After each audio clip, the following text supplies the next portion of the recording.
Et bonjour tout le monde.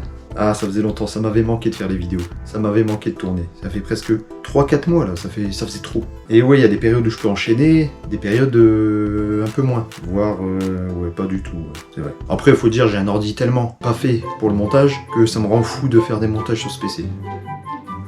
Après, peut-être qu'un jour, j'aurai un peu plus d'argent, je pourrais m'acheter un PC adéquat et faire des putains de montages. Bref. On n'est pas là pour parler de montage vidéo ou de PC ou je sais quoi, on est là pour parler de Boruto. Mais oui, Boruto. Où est-ce qu'on s'était arrêté la dernière fois? Parce que ça remonte. On s'était arrêté au tome 9. Et aujourd'hui, la vidéo, c'est le tome 11. Donc, il n'y a pas de souci. 7, 8, 9, 11. Ouais, il n'y a pas de souci. Bon, j'avoue, je sais pas compter. Bon, après, je me suis dit, je vais pas détailler le tome 10 parce que j'avais fait une vidéo spécifique, Anime versus manga de Jigen à Konoha. Donc, ça reprend carrément tout le tome 10 au final. Mais bon, on va faire quand même un petit résumé. En gros, en bref, pour simplifier, Jigen débarque à Konoha. Il rentre chez Naruto, comme ça, sans faire toc toc toc, sans faire dring dring dring. Il rentre. Tranquille, déjà, bah ça se fait pas. Il vient pour récupérer Kawaki, mais lui il veut pas, parce que lui, il mange trop bien chez Naruto. Il a pas envie de se barrer, il mange trop bien et gratuit. Du coup Kawaki dit non, moi je retourne pas chez toi, tu sais pas faire à manger, je préfère à Konoha avec le 7ème. Du coup ils se bagarrent ensemble. Enfin, Kawaki se fait éclater, hein. Pour l'instant il n'y a pas encore le niveau. Jigen l'a éclaté en 2 secondes, mais pas de panique. Naruto est venu à la rescousse. Et oui. Bon, après, il se fait rapidement emmener dans une dimension parallèle. Et dans cette dimension parallèle, il va se battre avec Sasuke contre Jigen. Là, pareil, j'ai fait une vidéo exprès anime versus manga qui reprend tout le combat. Donc, je vais pas tout détailler. Voilà, Sasuke qui vient aussi à la rescousse de Naruto. Que des gens qui viennent à la rescousse. Et puis, longtemps après, Kawaki et Boruto, grâce à leur Kama, réussissent à aller dans cette dimension parallèle. Pour aller à la rescousse. Pour aller à la couscous. Pour aller à la rescousse de Naruto. Mais là, ils tombent pas sur Jigen, parce qu'ils arrivent bien plus tard, hein. Ils arrivent bien en retard, le combat est déjà fini depuis longtemps. Jigen n'est plus là. Ils tombent sur un certain Boro, qui garde la boule. La boule où Naruto est scellé. Donc Jigen lui a dit, tu vas garder la boule. Et Boro a dit, ok, je garde la boule. Du coup, il attend comme ça sur la boule. Et là, il va y avoir bagarre encore. Donc toute l'équipe 7, Boruto, Kawaki, Sarada, Mitsuki, qui vont se battre contre Boro. Donc là, pareil, je vais en faire une vidéo. Ça arrivera, je sais pas, dans quelques semaines, voire plus tôt. Bon, voilà un peu pour le tome 10. Et du coup, qu'est-ce qui se passe dans le tome 11? Parce qu'on est là aussi pour le tome 11. Bon, comme je vous ai dit, un combat s'engage entre l'équipe 7 et Boro, que je vais pas détailler, comme je vous l'ai dit. Là, il y a 2 secondes, je sais même pas pourquoi je leur dis. Bon, alerte spoil, parce que je sais que vous avez pas vu le combat. Non, je rigole.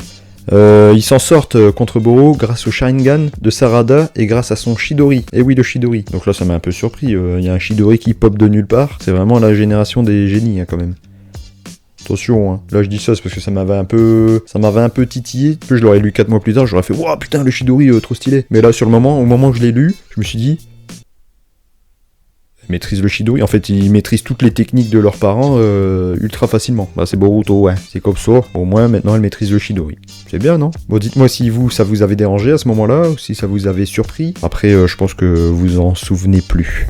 Ouais, parce que ça fait peut-être très longtemps. Ça y est, Sofiane, on n'est plus dans Boruto, là. On est dans Boruto To Blue Vortex. Et jusqu'au tome 11. Donc grâce au Chidori, Sarada détruit le noyau de Boro. Et là, il devient trop bizarre. Il se met à gonfler trop chelou. Ses tatouages...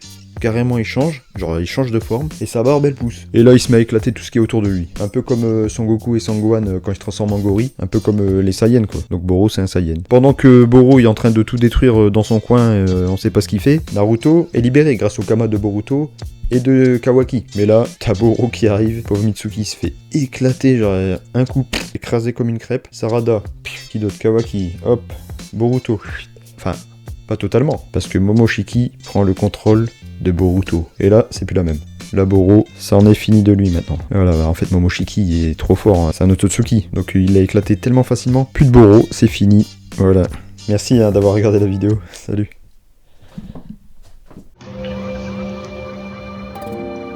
Je rigole. C'est bon. Vous y avez cru, hein. Et voilà, Momoshiki s'efface. Je sais pas comment dire. Et Boruto se réveille. Donc lui complètement, il sait pas ce qui s'est passé. Tout le monde lui dit mais tu te souviens de rien là, t'as éclaté Boro en 2 secondes. Non. Mais là on se dit mais Boruto, il est complètement dans la merde en fait. Là on se dit, parce que là vraiment la démonstration de puissance de Momoshiki, elle fait peur. Momoshiki, il fait flipper. En fait il peut prendre le contrôle de lui quand il veut, enfin surtout quand il est affaibli.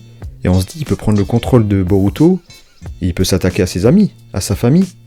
Donc là, en vrai, comment il va faire? Qu'est-ce qui va se passer? Comment il va se débarrasser de ce parasite? Est-ce qu'il va réussir à le dompter comme Naruto a fait avec Kurama? Est-ce qu'il va réussir à le contrôler à vie? Est-ce qu'ils vont devenir potes? Ou est-ce qu'il va le ronger de l'intérieur? Et là, c'est la fin de tout. Momoshi qui prend le contrôle. Boruto, ça devient méchant. Les méchants. Et là, c'est plus un shonen. On est carrément dans le seinen. Il peut se passer plein de choses. Faites comme si vous saviez pas. Faites comme si vous aviez pas d'infos. On est qu'au tome 12. Les autres tomes, ils sont pas encore parus. Bon, du coup, dans le prochain tome, dans le tome 12, on sait que Kashin Koji va en profiter pour attaquer Jigen. Il va en profiter qui est affaibli, qui est pas Code, qui est pas Boro, qui est pas Delta. Mais il y a quand même Amado, qui a l'air au courant de ce qu'il mijote. Et il n'y a pas l'air de l'en empêcher. En même temps, qu'est-ce qu'il va faire? Qu'est-ce qu'il va faire Amado? Il va lui jeter sa cigarette? Cigarette no jutsu. Bon voilà, c'était une vidéo rapide, hein. C'était la reprise. Le temps de reprendre petit à petit. Faut relancer la machine.